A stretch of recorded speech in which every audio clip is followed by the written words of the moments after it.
laging merong first timers. Amen? So, meron tayong dahilan para magpasalamat sa Panginoon. Tama? Ano po ang nangyari ng mga nakaraang araw? Meron po bagyo. Ano pong pangalan ng bagyo? Juan. Ano pong pangalan ng susunod na bagyo? Verna. Di ba Venus? Hindi Venus. Okay, si Verna. So, tayo po ay magpapasalamat sa Diyos dahil tayo po ay Kanyang iningatan. Amen. Muli, sa Bride of Christ, bawal ang matulog at maghigab. Tama? Amen. Amen. So, makikita natin sa social media na meron pong mga ganitong post na salamat, Sir Madre, sinave mo kami. Di ba ba? Sino pong nakakita niyan? Sinong nag-like? Sinong nag-share? Ayaw niyo umawin, ha? So, ang sabi, hindi mo tayo magtataka sa ganitong, Brother Louie, ba't ginalan mo si Sister Joy? Share niya? Sabi ni Sister Joy, ito maingay. Sabi po sa Romans chapter 1, verse 25, tinalikuran nila ang katotohanan tungkol sa Diyos at pinalitan ng kasinungalingan, sinamba nila at pinaglingkuran ang mga nilikha sa halip na ang lumikha. Mga kapatid, we know na ito po ang gagawin ng mundo. Ida-divert po ang glory at ang papuri na nararapat lamang sa Diyos na nag-ingat sa ating lahat kay Juan. Kaya, ang Bride of Christ will say, Thank you, Lord. Very good. Thank you, Lord. So, tayo po ay nagpapasalamat sa Panginoon. Amen. Ano ba po bang mga kaguluhan na nangyari recently? Meron po ba kayong bagong balita sa mga bagong pangyayari sa buong mundo? May part 3 na po ba? Wala pa. Brother PJ, abangan mo yan, ha? Part 3. Share mo sa akin pag meron na. Mulit-mulit tinuturuan tayo ng Panginoon na magtiwala lamang sa Kanya. Kasi po, talaga po sa tao, even po ako, hindi nyo ako pwedeng pagkatiwalaan. Tao lamang po ako eh. Ang ating pong tiwala ay sa Panginoon lamang. Amen? Kaya po, sige lang, magkakagulo sila, alam natin. Pero ipananalangin natin ang ating bansa para sa katahimikan, kawalan ng korupsyon. But in the end, alam natin, si Lord lang ang makapagliligtas sa atin. Amen? Amen. So, ang pag-uusapan po natin ngayong umaga ay ang kwento ng Panginoon, which is basahin pa nga ninyo? Parable of the Sower. Anong Tagalog ng sower? Sa mga tourism students. Ito na, ganyan na rin sila sa Bayuko. May nakita yata kalikabok sa baba. Huwag kayong mag-alala. Ganyan din kami lahat pag tinanong. Yumo-yumo din. No? Parable of the Sower. Ito po ay hango sa Matthew chapter 13 verse 1 to 9. Tayo po ba ay sanay na magbasa ng Bible verses? O madalang po natin ma-encounter? No, madalang. Okay lang po yun, huwag kayong mag-alala. You are not judged here. Pero basahin po natin ang ating verse po, no? In Matthew 13, 1 to 9. Ang sabi po ng Panginoon, noon ding araw na iyon, si Jesus ay lumabas ng bahay at naupo sa tabi ng lawa. Dahil sa dami ng taong lumalapit sa kanya, sumakay siya sa isang bangka at doon naupo. Tumayo naman sa dalampasigan ang mga tao at sila'y tinuruan niya ng maraming bagay. Sa pamamagitan ng talinghaga, ganito ang sinabi niya. May isang magsasaka na may binhing nalaglag sa tabi ng daan. May isang magsasakang lumabas upang maghasik. Sa kanyang paghahasik ay may mga binhing na nalaglag sa tabi ng daan. Dumating ang mga ibon at tinuka ang mga iyon. May mga binhi namang nalaglag sa mabatong lupa. Dahil manipis ang lupa, roon sumibol agad ang mga binhi. Ngunit Natuyo agad ang mga ito nang mabilad sa matinding init ng araw. Palibhasa'y mababaw ang ugat. May mga binhi namang nalaglag sa may matinik na halamanan. Lumago ang mga halamang matitinik at sinakal ng mga ito ang binhing tumubo doon. Ngunit ang mga binhing nahasik sa matabang lupa ay namunga.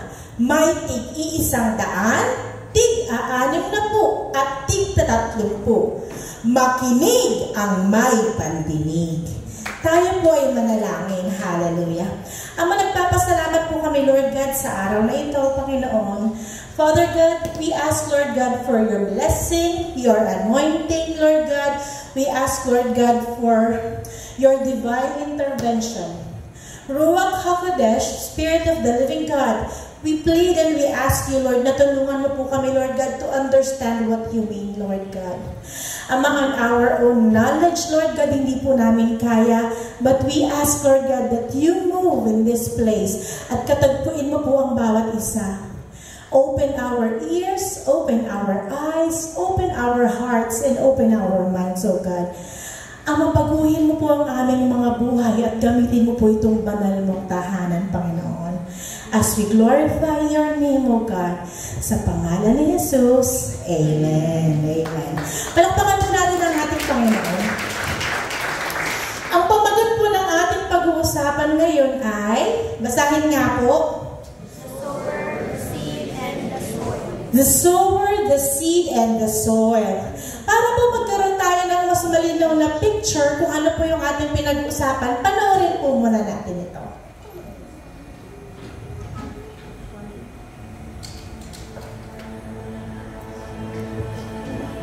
So, umpisahan po natin, si Jesus po, ang sabi po ay, naupo sa isang bangka. Dahil parang ganito, kasi maraming tao, di ba kapag ang tendency, may nagsasalita, ang tendency lalapit ang mga tao at parang mapupush siya. So, ang ginawa ni Lord ay pumunta siya sa bangka at yun ang kanyang naging pulpit. Yun ang kanyang naging stage. Sa totoo na, mapapansin po natin na ang Panginoong Jesus ay nakakapagsalita sa napakaraming tao. Diba? Doon po sa Sermon on the Mount, bundok po yun. Si Lord po, scientist rin po siya eh. Kaya po niyang gumamit ng acoustics. Alam niyo po yung kapag nagsalita ka, kaya niyang gagamitin niya yung water para ma-amplify ang kanyang voice, para makarating po hanggang sa dulo. Ganon rin po, may pumipikit na ngayon pa lang.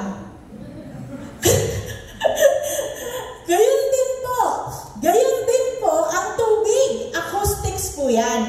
Ang ibig sabihin, lumalakas ang boses ng Panginoon. And it is also a foreshadowing or a representation sa art ng Panginoon. Pinapakita niya na mayroong separation between His divinity and man's humanity. Ang ibig sabihin, ang kaligtasan wala doon. Nandun lang talaga kasama ng Panginoon, doon sa bangka o doon sa arkon ng Panginoon. So, kapag ang Panginoong Jesus po ay gumawa ng mga bagay-bagay, hanapin natin lagi ang dahilan. Lagi po siyang merong magandang dahilan. Maganda at kamanghamanghang dahilan. Ang sabi po in Matthew 13, chapter 10 to 13, lumapit ang mga alagad at tinanong si Jesus, bakit po kayo gumagamit ng talinghaga? Sumagot siya, ipinagkaloob sa inyo ang karapatang maunawaan ng hiwaga tungkol sa kaharian ng langit. Ngunit, hindi ito ipinagkaloob sa kanila. Sapagkat ang mayroon ay bibigyan pa at lalong magkakaroon. Ngunit ang wala, kahit ang kakaunting nasa kanya ay kukunin pa. Nagsasalita ako sa pamamagitan ng talinghaga sapagkat tumitingin sila, ngunit hindi nakakakita. At nakikinig, ngunit hindi naman sila nakikinig. So, gumagamit ang Panginoon ng mga parabola, talinghaga, metaphor, allegory para ipakita sa atin ang kanyang kalooban at kanyang mga hidden treasures. So, kagaya ng parable na ito. Meron po ba dito merong alam na parable? Ayun naman, bababa na naman siya, magtatawag. Sister Joy, alam ko may alam kang parable. Lost coin, lost sheep, vineyard. Meron? Mek-mek? Ayaw mo pang pumasok kanina, mek-mek ha? So ito pong mga parabola na to ay ginagamit ng Panginoon para ipaunawa sa atin ang mga bagay na kamangha-mangha na kanyang gawa. Hindi po ba nakakatuwa talaga, no? Kasi tingnan niyo po ha, ang sabi ng Panginoon, ang parabola po ng Panginoon is used to reveal truth to those with open hearts and open ears. One same thing, do two different things. The other naman po is it conceals or it hides the truth from those who had hardened hearts against Him. So, ang parabola po, talinghaga, ay ginagawa ng Panginoon para ang mga taong may tengang makarinig at makaunawa at naghahanap sa Kanya ay lalong makaunawa. At ginagamit rin po na ito upang ang mga taong walang pakialam sa salita niya at walang pakialam sa mga intensyon niya ay lalong mabubulagan. Amen? Amen? Napakagaling po ng Panginoon eh. I pray na atin pong ma-appreciate ang kanyang kabutihan. Ano po? Ang sabi po ni Matthew sa 14 to 15, natutupad nga sa kanila ang propesiya ni Isaiah na nagsabi, makinig man kayo ng makinig, hindi kayo makakaunawa kailanman. At tumingin man kayo ng tumingin, hindi kayo makakakita kailanman. Napakasakit po na ginugol natin ang oras nating makinig ng salita ng Panginoon and yet we never understood. Why? It's because of our hearts. It's because of the state of our hearts and our minds. Sapagkat naging mapurol na ang isip ng mga taong ito, mahirap makarinig ng kanilang mga tainga at ipinipikit nila ang kanilang mga mata. Kung hindi gayon, sana'y nakakita ang kanilang mga mata, nakarinig ang kanilang mga tainga, nakaunawa ang kanilang mga isip at nagbalik loob sila sa akin. At pinagaling ko sila. Ang sabi ni Matthew, pinropesiya po ito ni Prophet Isaiah, which is actually 750 years apart. Ang Book of Matthew at Book of Isaiah po is 750 years apart. And yet, parehas po sila ng nilalaman. Ang sabi ni Isaiah, humayo ka at sabihin mo sa mga tao, makinig man kayo, makinig man kayo ng makinig ay hindi kayo makakaunawa. Tumingin man kayo ng tumingin ay hindi kayo makakakita. So, nakikita po ba natin na welcome Mark, namiss ka namin. Alam natin si Mark, ang ating pong kapatid na nagmamahal sa Panginoon na nakabisita po siya sa atin. Kasama ka sa field trip? Mukha ko pa namang bata eh. Dami tayong field trippers dito. Okay, so, ang sabi po, pero tingnan po ninyo ha, ang paliwanag ng Panginoon. Kapag po ba narinig ninyo ang parabola na yon, in an instant, mauunawaan ninyo. Kapag po ba narinig natin ang kwento na yun, in an instant, will it make sense? Ano pa naman itong, Lord, hindi ko maintindihan, ba't hindi mo pa kasi diretsyohin? Kasi nga, pinapalabas ng Panginoon ang kanyang purpose. Pero ito po yung paliwanag ng Panginoon. Ang sabi po niya. Sa Matthew chapter 13, verses 16 to 17. Subalit, pinagpala kayo, nakakakita ang inyong mga mata. at nakakarinig ang inyong mga tenga. So, blessing ang pagkakaunawa sa mga kwento ng Panginoon. Napakarami na pong taong nakarinig ng gospel. Napakarami na pong taong binigyan ng word ng Panginoon. At napakarami na pong taong naka-attend sa church. Pero bakit po walang epekto sa kanila? It's because their eyes cannot see and their ears cannot hear. So, napakahalaga ng mata na nakakakita, tengang nakakarinig at pusong nakakaunawa. Sasabihin natin, may mata naman ako. 2020 pa nga ang vision ko. Pero, hindi yun ang sinasabi ng Panginoon. It is the openness of your eyes to see what He wants you to see. Kasi kung ang ating pong mata ay sarado, it will just be a simple story and it will just end that way. Sayang, walang nangyari, walang nagbago sa atin just because of our hearts. Amen? So, ganito po yan, ano? Para po ganito, kailangan po natin tanggalin lahat ng biases sa ating isip. Kapag nagsabi ang Panginoon ng mga bagay-bagay, kailangan po tanggalin natin yung pagiging Pilipino, pagiging Espanyol, pagiging Tisoy natin, yung mga tradisyon na ating natutunan. Kailangan inuunawa po natin ang mundo sa pamamagitan po, ang salita ng Panginoon sa pamamagitan po ng kanyang ikinukwento. Okay? Kasi po, ang sabi ko, meron pong, nagsasalita po ang isang hari. Hindi po ba sa isang kaharian, may hari at may mga taga-sunod? Iba po ang kanilang batas sa kaharian kumpara sa atin dito sa Norsagaray. Tama? Kaya, kapag ang author ay nagmumula sa isang lugar o sa isang bayan na mayroong mga tradisyon, kailangan ina-adjust natin yung ating perspective. Kasi, iba po ang salita nila noon, iba rin po ang salita nila ngayon. Kagaya kunwari, sa kingdom, sinabi, meron pong kingdom. Ito po ang pinag-uusapan sa kingdom. Ano po? Ayan ha.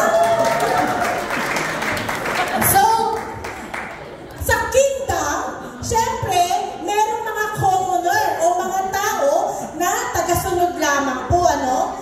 Yan po, so dapat, gano'n ang thinking natin. Yan, walang mga cellphone yan, di ba? Yan po, ewan ko lang po sa mga commoner to, bakit tawang-tawa sila eh. So, sa kingdom po, kailangan ina-adjust natin ang ating perspective. Okay po? Kailangan ina-adjust natin ang ating perspective. Kasi kailangan kingdom mindset po tayo, no? Kingdom mindset. Kasi kingdom ang pinag-uusapan, tapos ang iniisip mo, mga cellphone, di ba? Wala namang cellphone noon. Ewan ko to si ma'am, bakit tuwang-tuwa siya talaga? Si ma'am ba yan? Hindi, kingdom yan. Eh, syempre, kapag merong pinag-uutos ng reyna, syempre, hindi ba? Dapat nakikinig tayo sa utos ng reyna. So, parang ganun lamang din po yan. Sa kingdom mindset. Sa naman po sa mga magsasaka mindset. Sa naman po sa mga mangingisda mindset.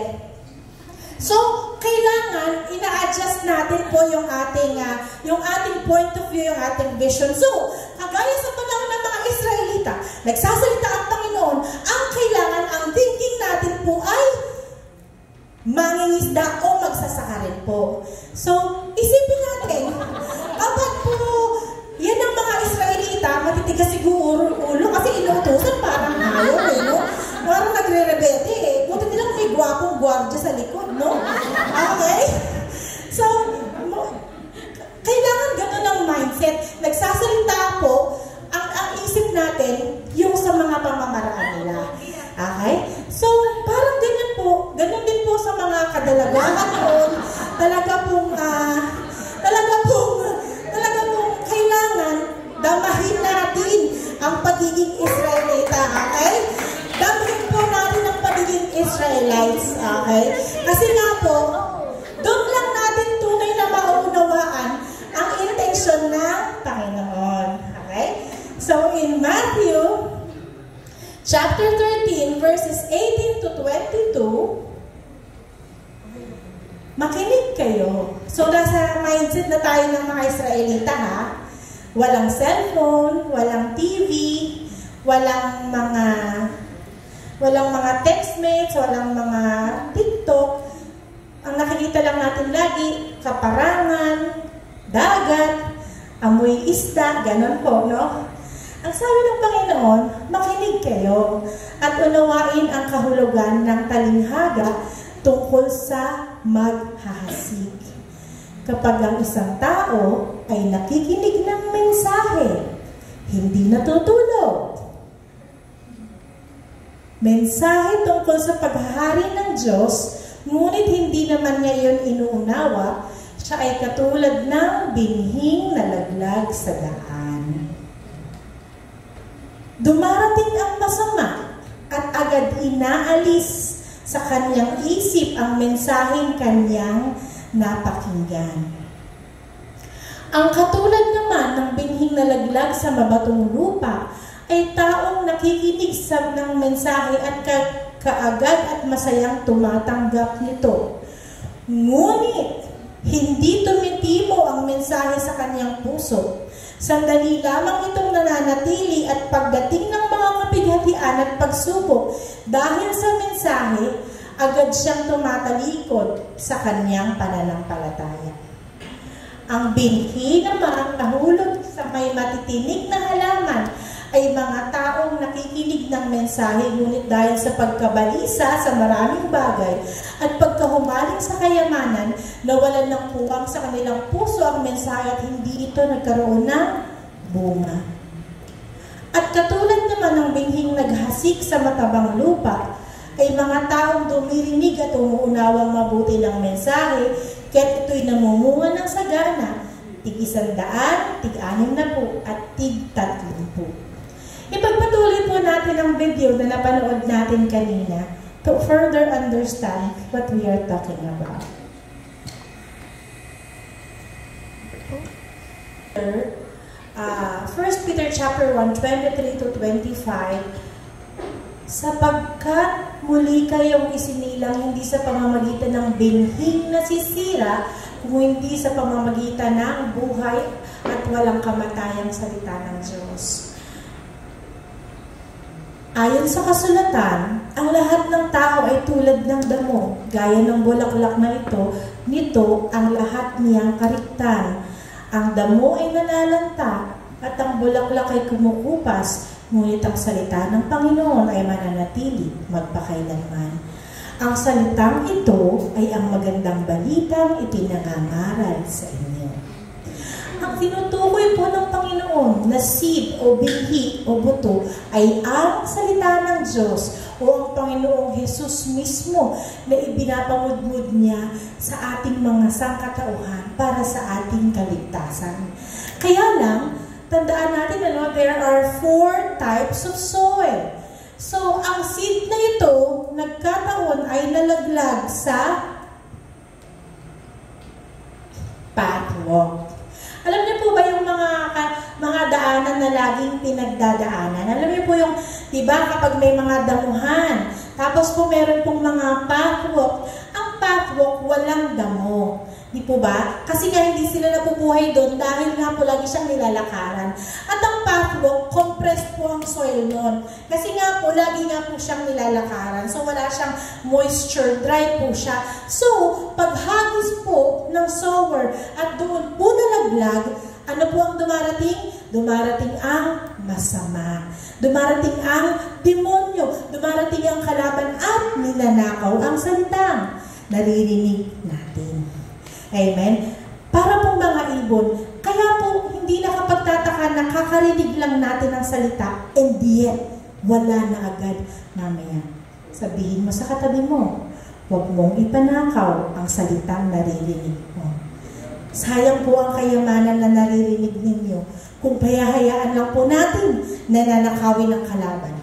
Sabi po, dahil hindi nila inuunawa ang salita dahil wala silang intensyong unawain o hindi nila talaga gustong intindihin ang salita ng Panginoon, ninakaw lamang yun ng Panginoon. Kaya, kapag nasa church, pwede kang mag-cellphone, pwede kang matulog, pwede kang antukin, pwede mong isipin ng mga bagay-bagay kasi hindi mo talaga intensyon unawain ang salita ng Panginoon. How come? Ang tagal na natin nag-church and yet hindi pa rin natin intensyong unawain ang salita ng Panginoon. Kaya kapag tayo po nagsasabi ng salita ng Panginoon, kinakailangan po, ipinagpapray natin na huwag mananakaw ng kalaban. There was a time na nag-witness po ako sa isang nanay. Sa isang nanay, nagkukwentuhan po kami tungkol sa Panginoon. Nakaupo po siya, kaming dalawa nakaupo. Tapos habang nagkukwento po ako sa kanya, bigla po niyang sinabing, ha? Ano yun? Pero kaming dalawa lang po yung nasa lugar. Wala pong ingay, wala pong aso, walang bata. Kaming dalawa lang. Ang sabi po niya, meron po siyang narinig na ahas na umikot sa kanya. Ha! Gumanon daw po sa kanya. Kasi nga po, nagsishare po ng salita ng Panginoon. Hindi po gusto ng Panginoon hindi po gusto ng demonyo na ang isang tao hindi nakakakilala sa Panginoon o walang tunay na relationship ay nakakarinig ng salita ng Diyos. Yan ang unang-una niyang pipigilan. Unang-una para hindi ka na lumago. Diyan yung gusto-gusto ng Panginoon. Kaya nga po, hindi naman niya po kayo pipigilan na mag-church eh. Eh kung sa church tulog ka lang, kung sa church wala ka namang ginagawa, kung sa church hindi mo naman iniintindi, okay lang yan. Nakawin natin mamaya ang salita na narinig niya and it will never grow inside. It will never grow. O kaya naman, sabihin, kasi pare-pareho lang naman yan. Narinig ko na yan. Alam ko na yan. Narinig ko na yan sa mga lolo ko. Pero wala naman akong maintindihan. Kasi nga po, our hearts are not ready. Our minds are not receptive. Pero hindi po ba ninyo naisip? Bakit kapag nakapanood ka ng malaswang panonood, hindi naman mawala-wala sa isip ninyo? Kapag nakarinig ka ng mga malalaswang salita, bakit nagre-replay pa sa utak natin? It's because walang lumanakaw ng mga basura sa puso at isipan natin. Kayamanan lamang po ang ninanakaw at kayamanan po ang salita ng Diyos. Open your hearts right now and open your ears bago po mahuli ang lahat. Huwag niyo pong hayaang puro basura ang matira sa puso at isip natin just because of our hardened hearts. In 1 Peter chapter 5 verse 8, maging handa kayo at magbantay. Ang dyablo, ang kaaway ninyo ay parang liyong umuungal at aali-aligid at naghahanap ng malalapa. Be very careful. Kasi kahit nasa bahay tayo, nasa church tayo, o nasa eskwelahan tayo, nag-aantay ang demonyo, magkamali tayo. And he will take that opportunity para gamitin laban sa atin. Amen.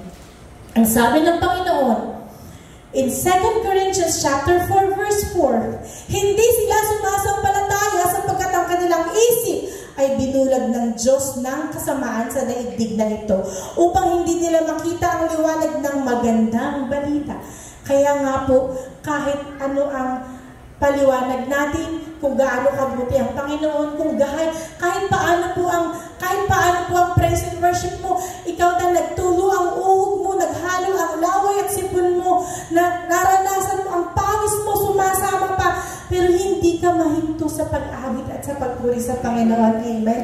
Tapos pagkita mo yung katabi mo, parang ganun lang. There is a big difference. It was not given to them to understand the word of the Lord. Kaya po pahalagahan ninyo, pahalagahan natin na nauunawaan natin ang salita ng Diyos because it is not given to everyone. Amen. So, kaya po ikaw, kahit po hindi palawanag ng preacher, kapag sinabi lamang po dyan, galing! Praise God, diba? Maganon ka. Bakit? Sabi ng iba. Pero, sa salita pa lang ng Diyos, blessed na tayo, di po ba? Yan po yung nag-uumapaw na damdamin mo na, oh Lord, napakagaling mo talaga, napakadakila mo, Lord. Pero sa iba, tagal naman, gutom na ako. O kaya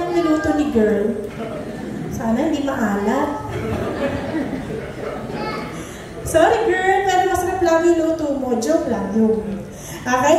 And in 1 Corinthians naman po, chapter 2, verse 14, sapagkat ang taong hindi nagtataglay ng Espiritu ay hindi kayang tumanggap ng mga kaloob mula sa Espiritu ng Diyos. Para sa kanila, kahangalan ang mga iyon at hindi nila nauunawaan sapagkat ang mga bagay na espiritual ay naunawaan lamang sa paraang espiritual. Amen. So, napakarami na pong tao umattend sa church na ito. Napakarami na pong tao umattend sa ibang church. Napakarami na rin pong taong nakapakinig ng gospel. Kayo mga anak, bagamat iba ang ating kinakabilangan, nakarinig na rin kayo, hindi ba, ng word of the Lord. Pero, ang tatanungin natin dito, ano ang naging epekto sa atin ng salita ng Diyos? Hindi natin pwedeng question na, kasi ang pangit ng pagkaka-deliver ng pastor dun kaya di ko naintindihan. Kasi hindi naman siya marunong magpaliwanag, kaya tuloy, hindi po basahin nga lang natin ang salita ng Panginoon, sumisita na yung kapangyarihan ng Panginoon. It is not dependent on preachers. No? Hindi po siya dependent sa preachers. Depende po siya sa puso natin. Amen? And the first pa, nalaglag po siya sa footpath o sa daanan. Kaya po siya po ay ninakaw ng masama. Sa pangalawang path naman po, we go to the rocky soil or ang mabatong lupa. Ang sabi ng Panginoon in Matthew 13, 20-21, ang katulad naman ng binhing nalaglag sa mabatong lupa ay ang taong nakikinig ng mensahe na kaagad at masayang tumatanggap nito. Ngunit, hindi tumitimo ang mensahe sa kaniyang puso. Sandali lamang itong nananatili at pagdating ng mga kapaghatian at pagsubok dahil sa mensahe, agad siyang tumatalikod sa pananampalataya.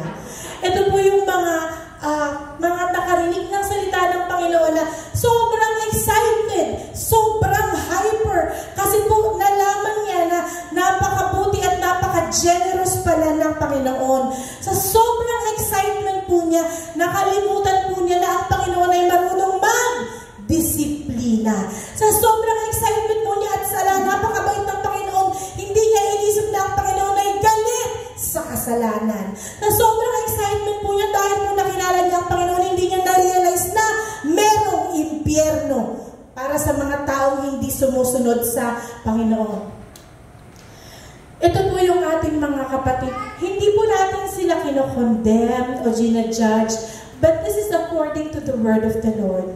May mga kapatid po tayo na kapag mayroong nakitang hindi maganda sa kapwa miyembro o maging sa pastor o sa overseer, tumatalikod po sila sa Panginoon. Kasi po, iniisip nila, wala palang kwenta maging born again. Pero uulitin namin sa inyo, hindi po ito tungkol sa pagiging born again. Dahil wala pong kwenta ang mapaanib sa born again. Kung hindi naman po tayo binago sa espiritu at katotohanan. Wala pong kwenta ang relihiyon sa Panginoon. Catholic, born again, iglesia, it doesn't matter. What matters is, tinanggap ba ng puso mo ang Panginoong Hesus at nabubuhay tayo ng merong pagsunod at may relationship sa Kanya. Kapag po ang mga tao na ito ay sanay lamang sa mga magagandang mensahe, kapag po masasakit ang mga mensahe katulad ng pagtalikod sa kasalanan, ayaw na po nila. Hindi nila kayang i-handle ang pagtatama ng Panginoon. Kagaya po ng isang isang binhi na naitanim, dahil nga po mabato siya, wala pong moisture, tumubo naman po siya agad. Kaya nga lang po, ang babaw po ng kanyang ugat. Kaya nga po, nung dumating yung tag-init, siya po ay namatay agad. Siya po ay namatay agad. Kaya nga po, pag inisip natin, 4 lang naman po ang klase ng lupa.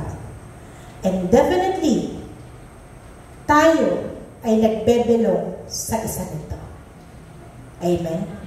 Definitely, walang in-between. in, papunta na ako sa mataba, sandali lang, nasa Torney pa ako eh. Nasa matinik na lupa pa ako ngayon. Hindi po ganun eh. Hindi po siya ganun. We belong to a specific type of soil. In Matthew chapter 13, verse 22, ang binhi namang nahulog sa may matitinig na halaman ay mga taong nakikinig ng mensahe, ngunit sa pagkabalisa sa maraming bagay at pagkahumaling sa kayamanan, nawalan ng puwang sa kanilang puso ang mensahe at hindi ito nagkaroon ng bunga. Hindi siya nagkaroon ng bunga. Alam niyo po, sa isang puno, sa isang tanim, ang laging hinahanap ng Panginoon ay bunga. Okay po? Ang sabi po ng Panginoon in Lucas 13:6-9, sinabi pa sa kanila ni Jesus ang talinghagang ito, may isang taong may tanim na puno ng igos sa kanyang ubasan. Fig tree po ang puno ng igos. Minsan, tinitingnan niya kung may bunga ang puno, ngunit wala siyang nakita.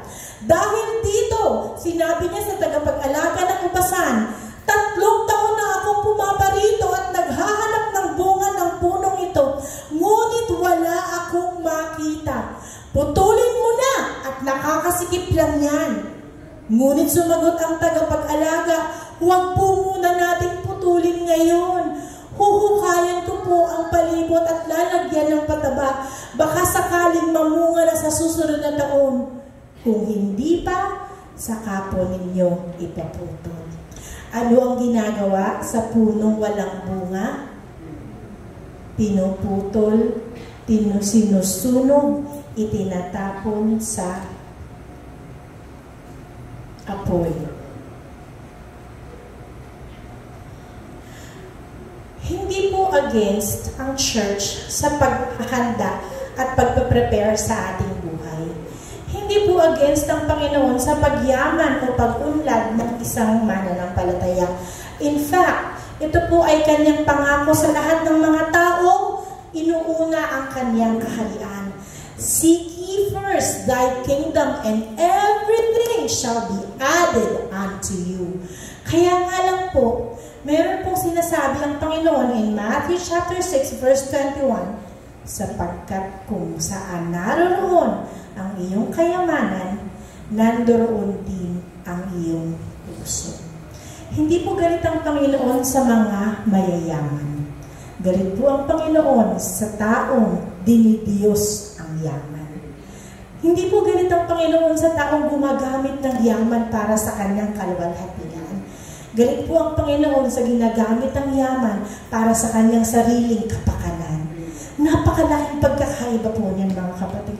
Huwag po nating sabihin na kailangan maging mahirap tayo, kailangan wala tayong makain, kailangan gumagabang tayo sa lupa. Hindi po yun ang ibig sabihin ng Panginoon. Gusto po niyang i-bless at pagpalain, pero kailangan po alam natin kung paano i-handle ang ating pong mga concerns sa buhay.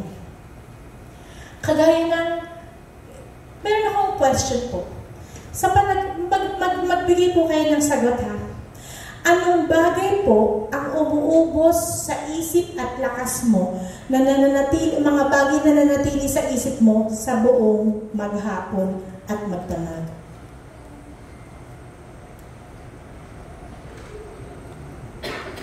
Ano yung ano yung paggising mo, iniisip mo, pagtulog mo, nakatulugan mo na, ano po yun? Nandoon po yung kayamanan ninyo. Yun po ang laman ng puso ninyo. Amen. Ano ang umuubos sa oras natin? Ano ang umuubos sa lakas natin? Ano ang lumalabas sa labi natin? Yun ang laman ng puso natin.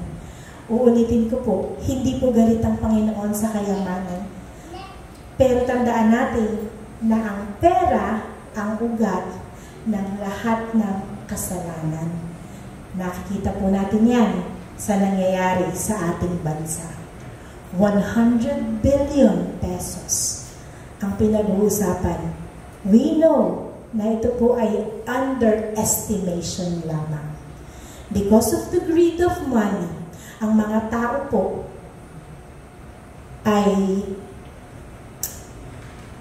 because of greed of money, nagkakasala po ang mga tao. Hindi lamang po sa kapwa-tao, kung hindi rin po lalo na higit sa Panginoon.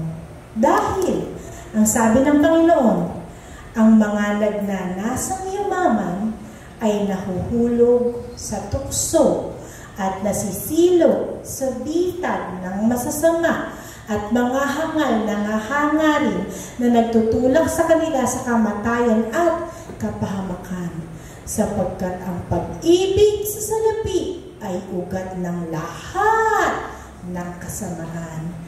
Dahil sa paghahangad na yumaman, may mga taong nalalayo sa pananampalataya at nasasadlak sa maraming kapighatian.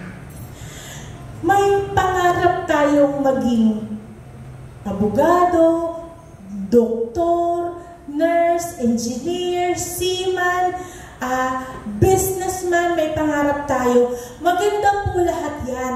Ang problem, it's a slow process. Na nakatuto ka kay Lord ngayon, pero sa pagdaan ng araw, hindi mo alam na o-overtake na pala nung mga pangarap mo ang pagmamahal mo sa Panginoon. Hindi naman po siya kasi mangyayari in an instant. Taon po siya mangyayari na, ay, wala na pala akong panahon kay Lord. Ay, naibigay niya na yung trabaho hinihingi ko, pero hindi na pala ako nakakapag-serve kay Lord. Ay, naging ganito na ako, professional na ako, kaya lang wala na akong time mag-serve kay Lord. It's a slow process. Kasi isipin po naman ang magsabing, huwag kang mag-aral, huwag kang magsipag, huwag kang magsikap sa buhay. Walang ganun. Ang kailangan nga po lahat tayo ay magsikap, mag-aral. Ang problem lang po, in the end, most of the time, na-overtake na po tayo. Yun pong Diyos na nagbigay ng kalakasan mo sa pag-aaral mo, provision ng magulang mo para mapagtapos ka, opportunity para matanggap ka sa trabaho, na lagay na lang si Lord sa likodan. It happens all the time. Kaya nga po mayroong sinasabi ang Panginoon na warning, huwag tayong magaya doon. Amen? Sa lahat po ng ating sitwasyon, sa trabaho, sa pag-aaral, sa church, sa bahay, si Lord ang i-glorify natin. And all things shall be added unto us. Huwag natin hayaan na masakal tayo dahil sinabi ng maliwanag ng Panginoon, walang aliping makapaglilingkod sa dalawang Panginoon. Amen? Sapagkat kakapungutan niya ang isa at iibigin niya ang ikalawa. Paglilingkuran ng tapat ang isa at hahamakin ang ikalawa. Hindi ninyo maaring paglingkuran ng pareho ang Diyos at kayamanan.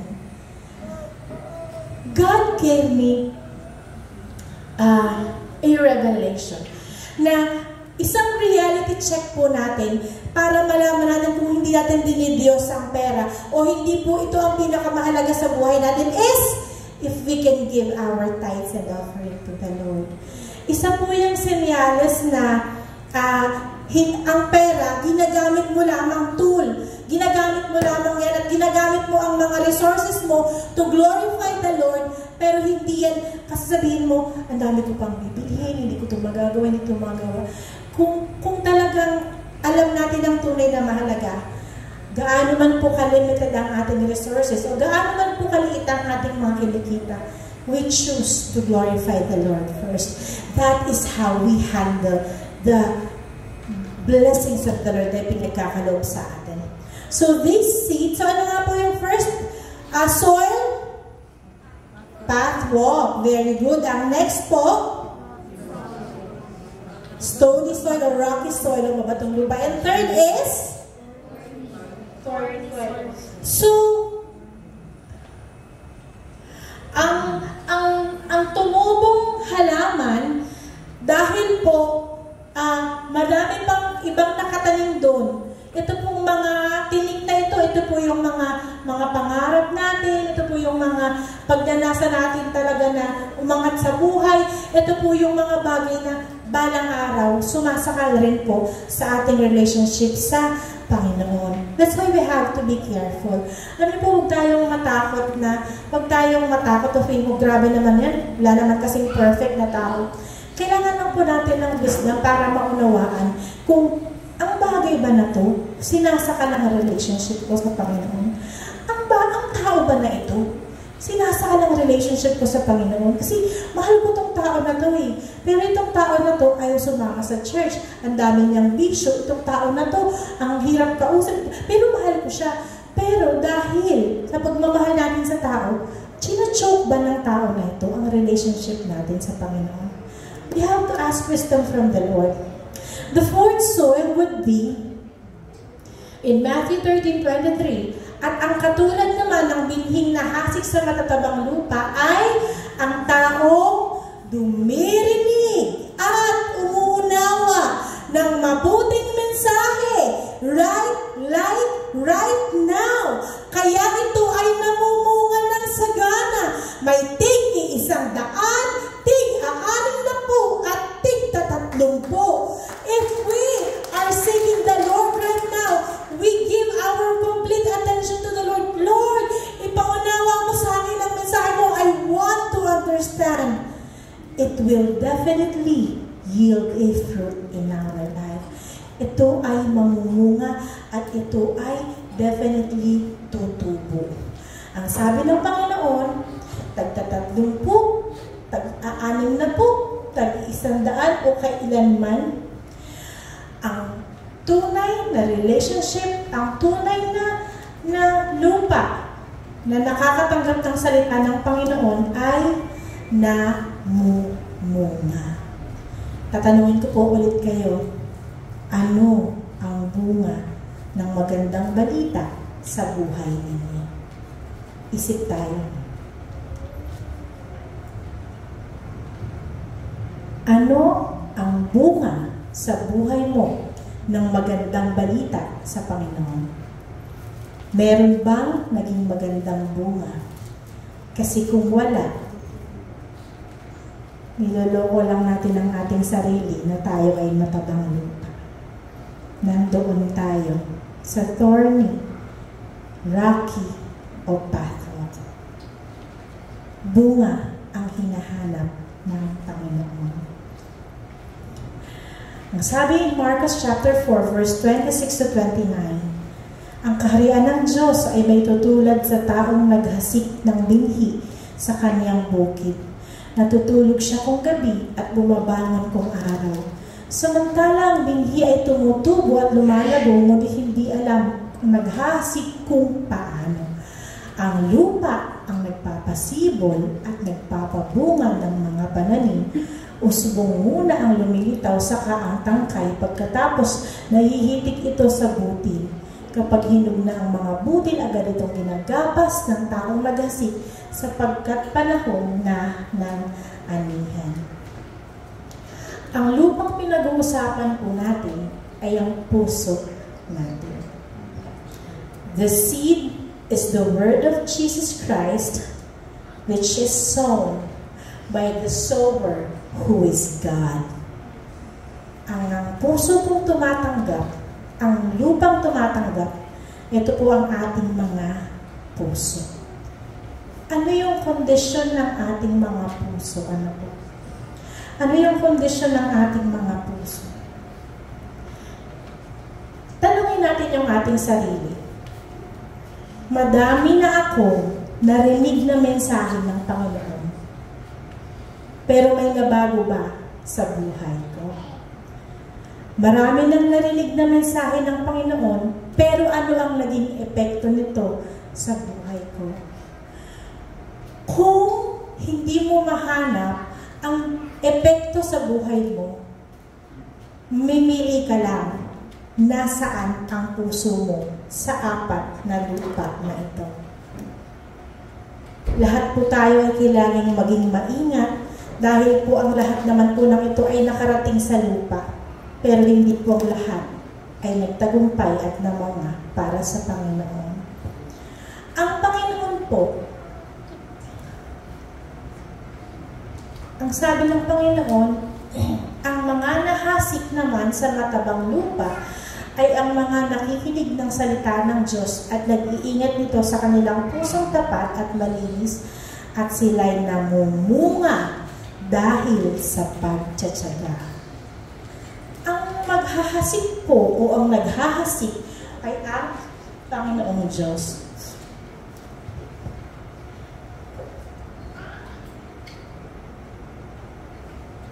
Ano po bang bunga ang ini-expect natin o ang hinahanap natin?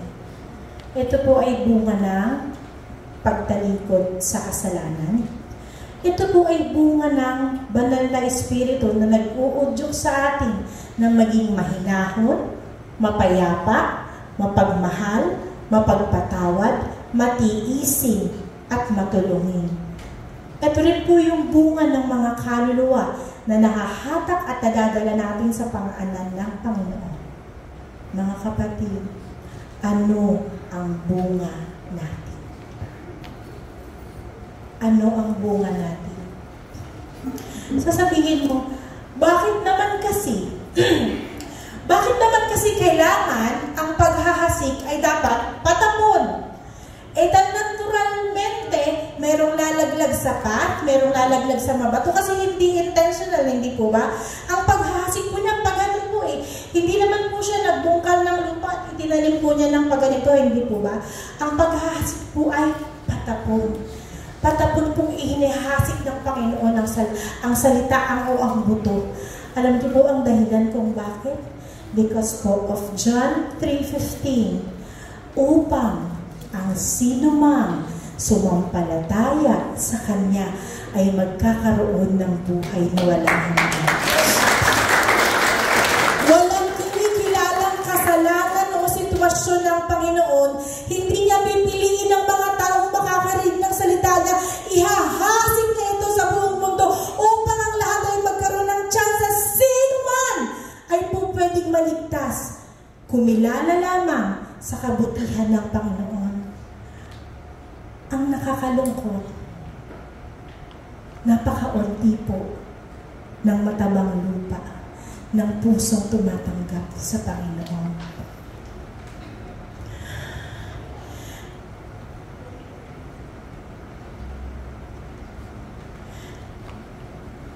Kailangan natin tanungin ang ating sarili.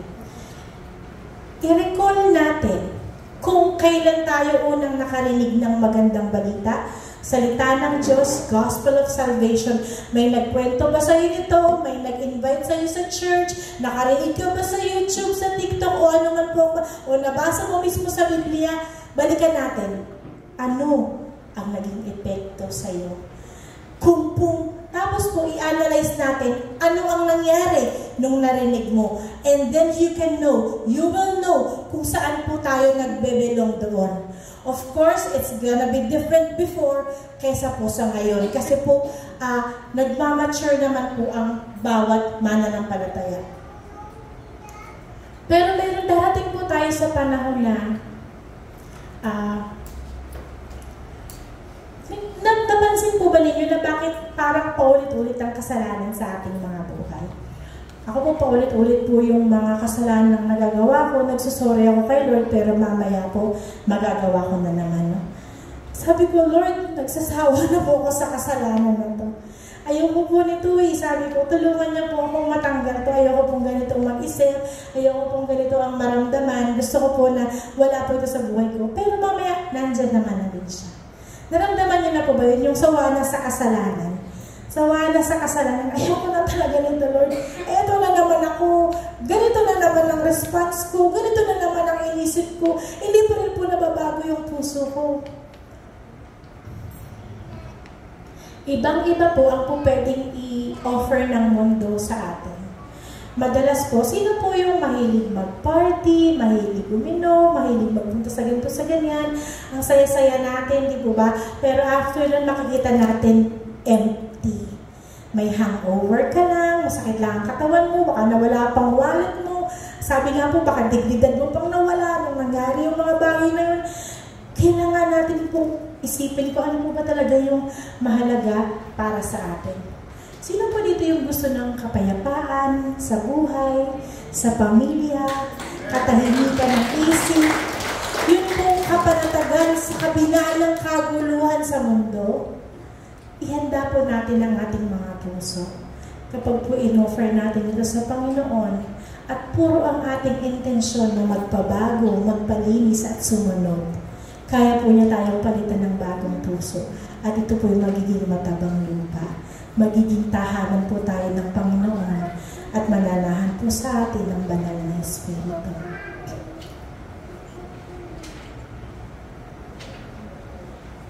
Kung nangusap sa iyo ang Panginoon right now,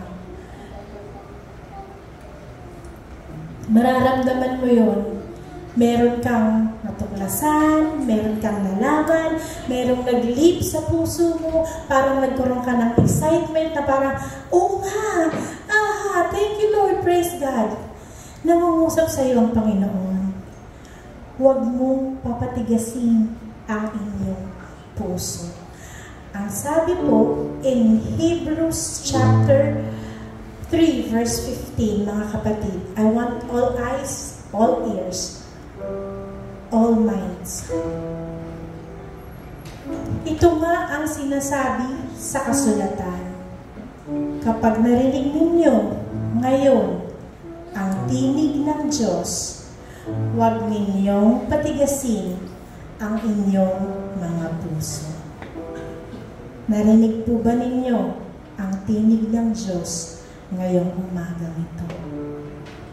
Do not harden your hearts. Offer it to the Lord. Hayaan po nating gamitin niya ang ating mga buhay bilang banal niyang tahanan. Tayo po tumayo. And once again, offer our praises and our adoration to the Lord Jesus Christ.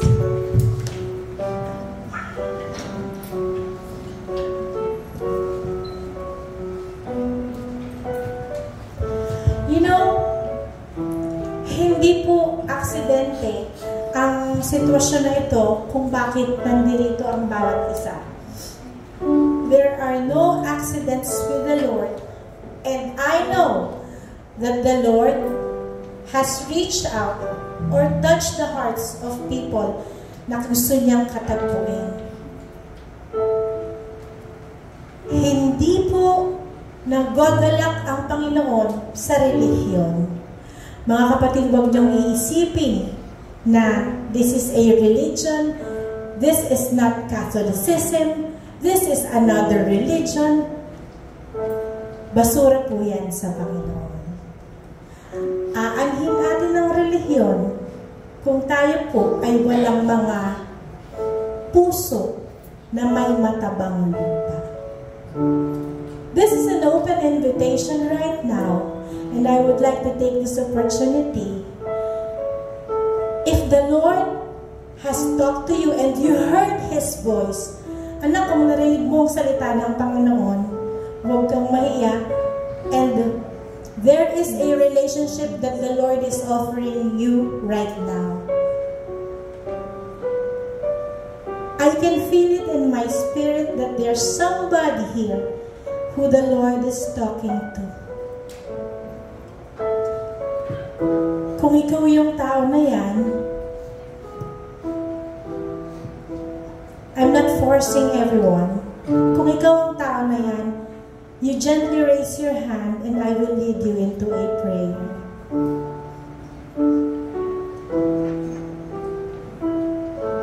Sige na, huwag kayong mahiya. If you feel that the Lord is talking to you, at may naunawaan ka at may nireceive ka ngayong umaga, the Lord is so happy right now to see you raise your hand. But we are not forcing you. The Lord wants a relationship with you.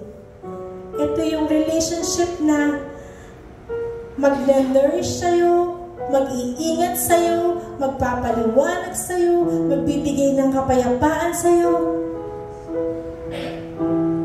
All in one raise of your hand and in one simple prayer of acceptance. Sundan mo ko sa panalangin na to if you want to know more. If you want to know Jesus Christ more. Sundan mo ko sa panalangin na to kung hindi mo ng Panginoon ng inyong puso and you want to know more at gusto mo ng mga bagay tungkol sa Panginoon to know Him more. Marami pong salamat sa inyong kabutihan. Humihingi ako ng kapatawaran sa aking mga kasalanan. Napakasarap po pala, Ama, na makilala ang inyong anak at maranasan ang inyong kapangyarihan. Hinihiling ko po na patuloy mo po itong ipakita at iparanas sa akin. Patuloy mo po akong baguhin, akayin, at gawaran ng isang bagong puso kung saan ako ay mamumunga. Ama, tinatanggap ko po ang Panginoong Hesus bilang aking Diyos at tagapagligtas. Ama, bantayan at selyuhan mo po ang mga salitang natanggap ko ngayong umaga upang hindi ito nakawin ng masama. Palaguin mo po ito sa aking puso, payabungin mo po ito, Lord God, at pagbungahin mo po ito ng siksik, liglig at umaapaw. Salamat po, mahal na Ama. Thank you for your presence. Let us know you more. Manahan ka sa buhay ng bawat isa at gawin mo kaming inyong banal na tahanan.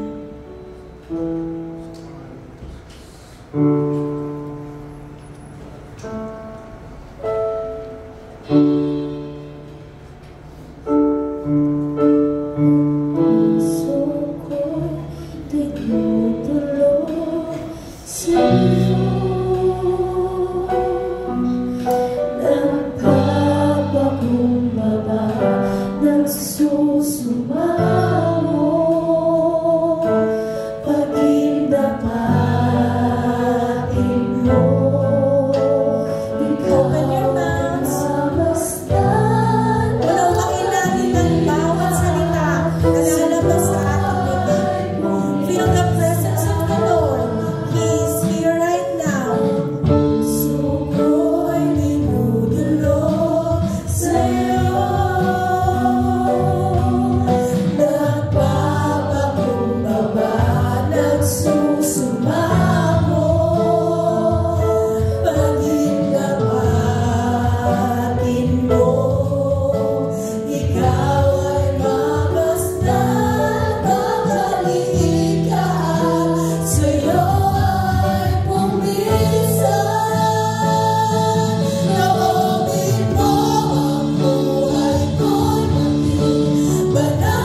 church na